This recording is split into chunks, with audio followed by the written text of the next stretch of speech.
Halo teman-teman, kembali lagi bersama saya dalam praktikum framework atau Web 2. Kali ini kita akan membahas tentang request validation. Nah, apa itu request validation dan bagaimana cara menggunakannya? Saksikan terus sampai selesai.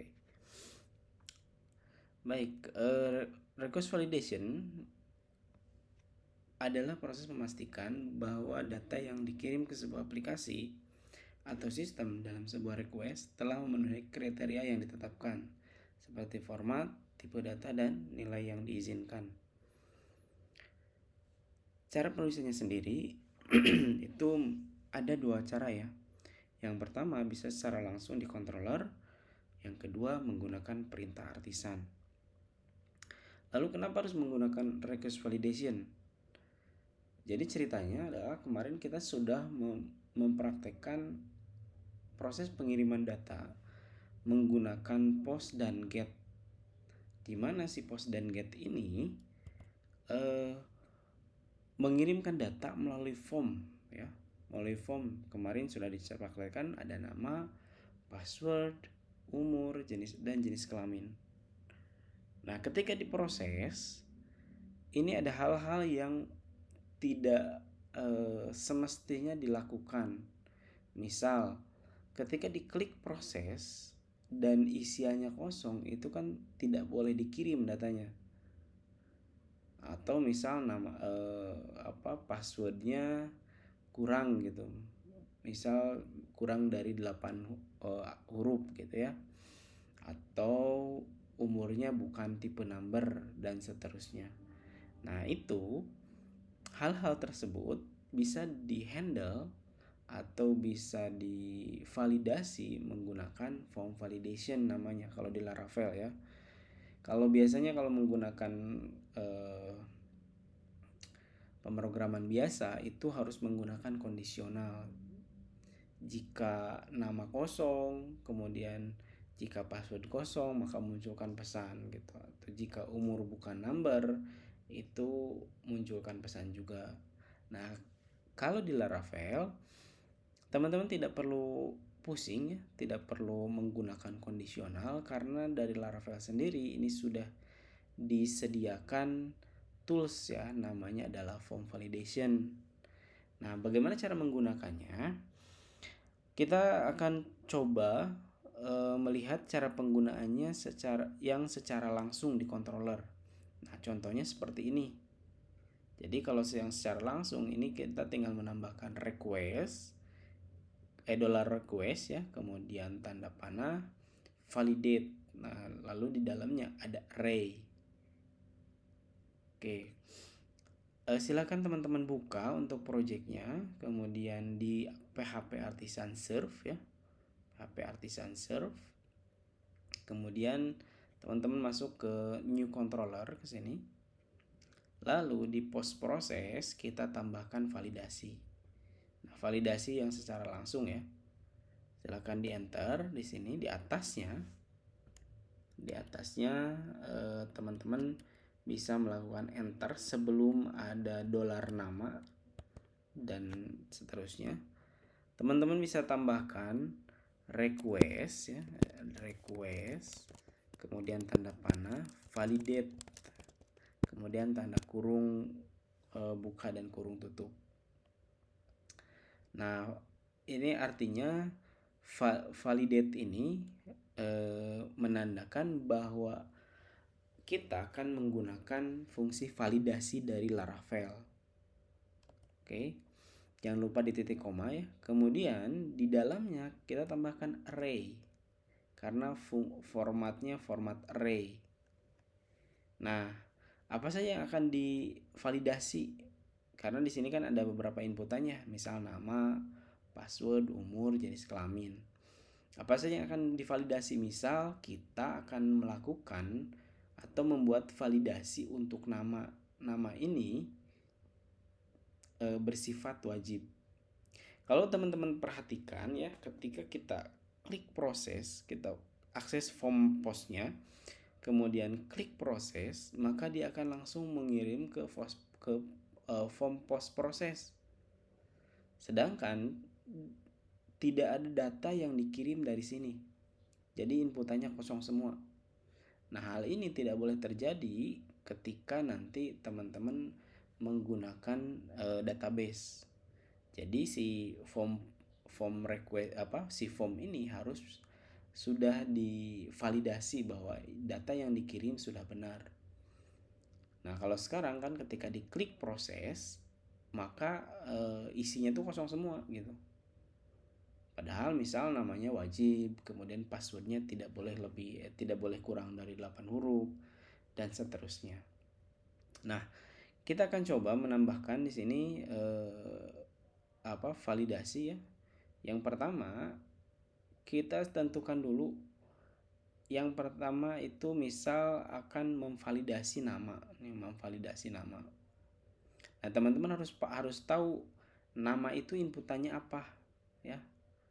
Nama itu di form blade ya. Di form post.blade.php itu inputannya apa. Nah, kalau di sini kan inputan nama itu namanya adalah name. Nah, maka kita masukkan di sini name gitu ya. Kemudian tanda petik, lalu sama dengan tanda panah. Kemudian required itu adalah wajib. Oke, koma. Kita coba lagi ya, sudah ditambahkan, kita refresh. Kemudian kita proses. Nah, ketika diklik proses, dia tidak bergerak kemana-mana. Karena apa? Karena si nama ini wajib diisi.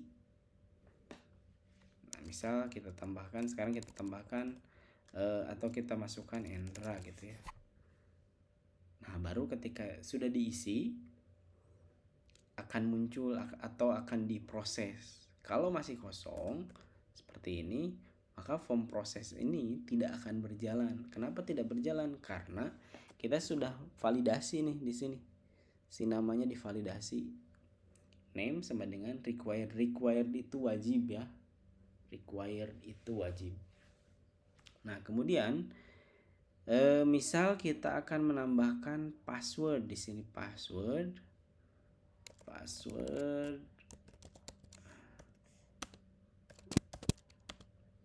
required. Kemudian required dulu lah ya, required. Oke, misal kita tambahkan Endra di sini password. Nah, kemudian klik proses. Nah, sekarang passwordnya sudah bisa di validasi atau misal kosongin dulu. Kemudian kita klik proses. Nah, maka di sini tidak akan terjadi proses pengiriman data. Karena apa? Karena si password bentuknya masih kosong.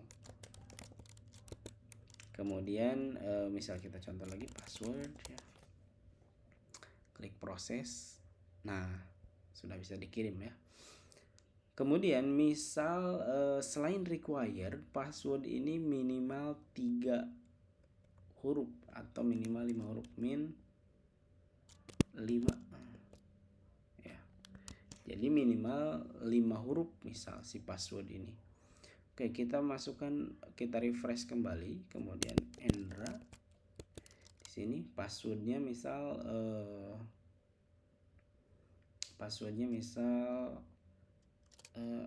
ASDF gitu ya, cuma 4 huruf. Klik proses. Nah, kalau tadi walaupun kurang dari 5 huruf atau 6 huruf, ini masih bisa terkirim datanya. Sekarang tidak bisa terkirim. Karena apa? Ya karena si password ini dibatasi oleh required min 5 ya. Minimal 5 huruf. Kalau lebih dari 5 huruf maka akan dikirim. ASDFG gitu ya. H. Nah, ini 6 huruf nih. Kirim. Nah, gitu ya. Jadi ini adalah salah satu kemudahan di dalam pemrograman Laravel di mana validasi kita sudah disiapkan.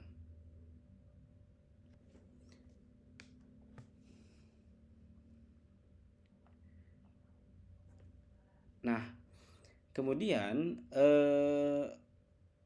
supaya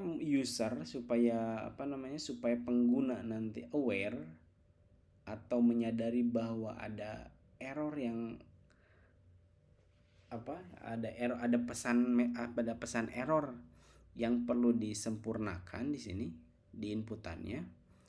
Bagaimana cara menambahkannya? Nah, kita perlu menambahkan message error di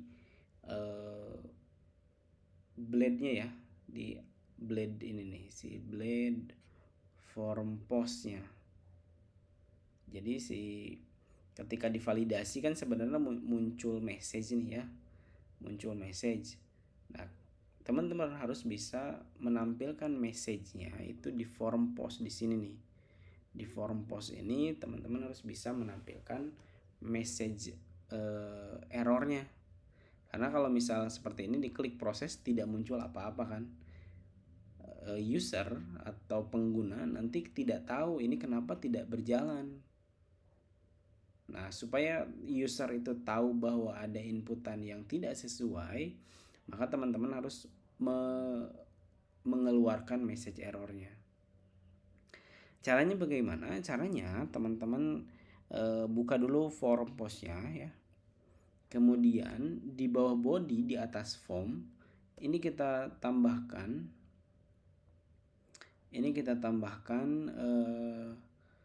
kondisional ya, kondisional. Ini kondisional default ya. Conditional default add if count. Di sini sudah muncul nih ya. Tinggal di tab saja kalau memang sudah muncul. Nah, di sini ada add if count $errors lebih besar 0, berarti datanya itu ada errornya. Maka munculkan div class alert danger UL. Nah, ini baru message-nya nih. For each error all as error. Kemudian print error ya. And for each. Ini defaultnya seperti ini. Jadi teman-teman kalau mau menampilkan message error tinggal di copy saja ini atau tinggal diikuti saja kode yang ini. Nah, kemudian di sini kan ada kelas ya, ada kelas alert danger. Nah, teman-teman supaya kelas ini terbaca maka harus menambahkan link rel ini nih, style sheet dari CSS Bootstrap min CSS. Nanti saya sertakan di link deskripsi ya untuk link CSS-nya. Nah, setelah itu apa yang perlu kita lakukan ya, kita tinggal coba. Jadi untuk menampilkan errornya sudah kita tambahkan beberapa baris kode ya. Tinggal di save kemudian di refresh kembali. Oke, ketika kita klik proses, maka di sini akan muncul the name field is required, kemudian the password field is required. Jadi namanya itu required dan passwordnya juga required. Nah, kalau kita isi, kemudian ini ASDF gitu ya, si passwordnya ASDF, klik proses, maka ini akan muncul lagi nih, the password field must be at least 5 karakter katanya. Karena apa? Karena tadi kita tambahkan di sini bahwa si password itu minimal 5 karakter. Nah, kalau kita tambahkan lagi validasinya misal age ya. Age. Ini required numeric misal. Kemudian gendernya required. Oke. Kita refresh, kemudian kita proses, maka message sekarang ada 4. Name-nya required, passwordnya required, age field is required, gender juga required. Nah, teman-teman ini jangan lupa sebelah kiri itu harus sama dengan input ini nih. Atau kalau di form postnya itu harus sama dengan name. Nah, ini nih ya. Name-nya bukan ID ya, bukan ID tapi name-nya. Harus sama dengan name-nya. Takutnya nanti kalian bingung. kalian bingung bahwa ini name ini dari mana gitu, apakah dari yang sebelah sini atau dari yang sebelah sini. Jadi yang name ini berdasarkan inputan dari sini. Oke. Nah, kemudian ini kan menggunakan bahasa Inggris ya. Bahasa Inggris. Bagaimana supaya bisa ditranslate ke bahasa Indonesia? Nah, teman-teman bisa menggunakan di sini message ya, itu bisa kalian teman-teman gunakan message gitu ya. Message. Kemudian tanda kurung siku array, kemudian jangan lupa titik koma. Di sini ada required, misal required. Nah, seperti ini ya. Ini misal field atribut harus diisi.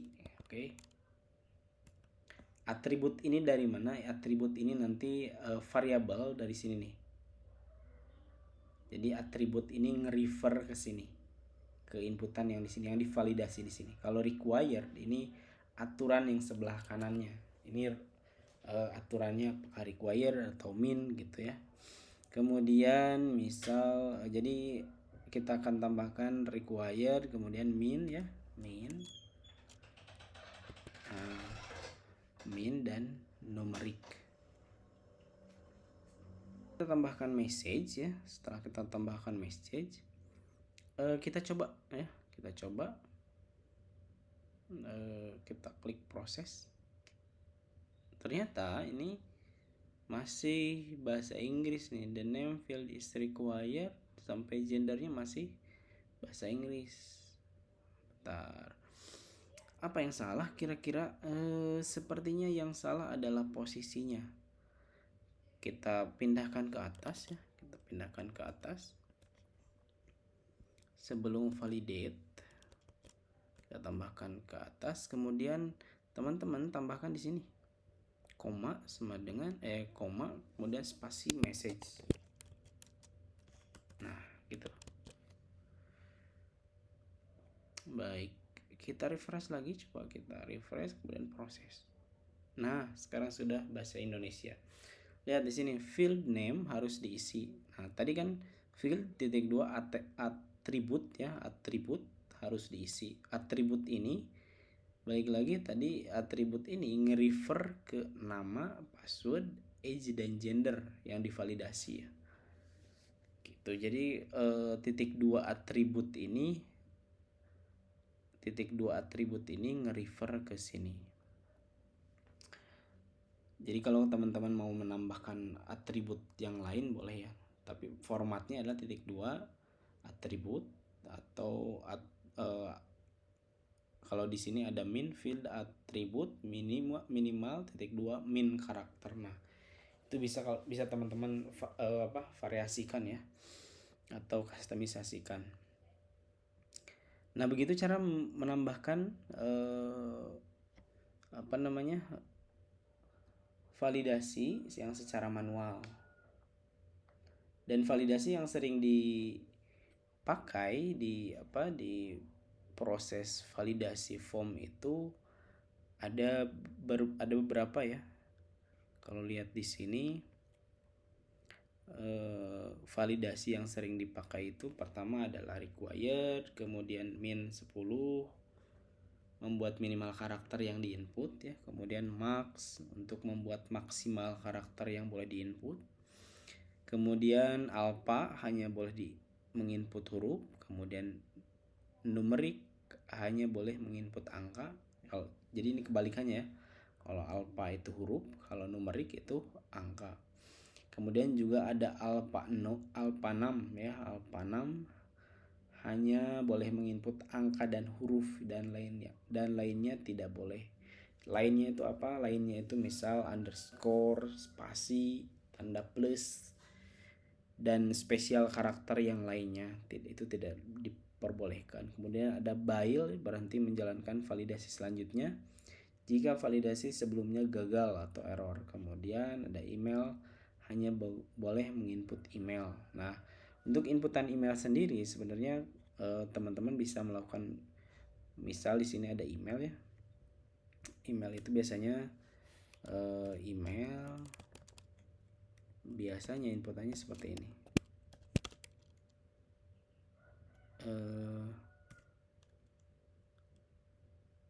Required email, kemudian ada unique, misal unique way. Nah, seperti itu. Unique way ini adalah unik, jadi si email tidak boleh sama dengan yang sudah diinput. Nah, untuk melihat lebih jelasnya, teman-teman bisa lihat di halaman Laravel ya, di website Laravel. Di sini ada validation, available validation rules. Jadi teman-teman bisa klik satu-satu, misal tentang accepted gitu ya. Accepted. Nah, ini berarti ada required, date after tomorrow, dan seterusnya. Kemudian ada email nih. Email ini state exist, state, kemudian required, dan seterusnya. Nah, teman-teman, untuk linknya nanti saya tambahkan di deskripsi. Nah, demikianlah teman-teman pembahasan terkait form validation yang dilakukan secara manual. Semoga bisa dipahami. See you on the next video.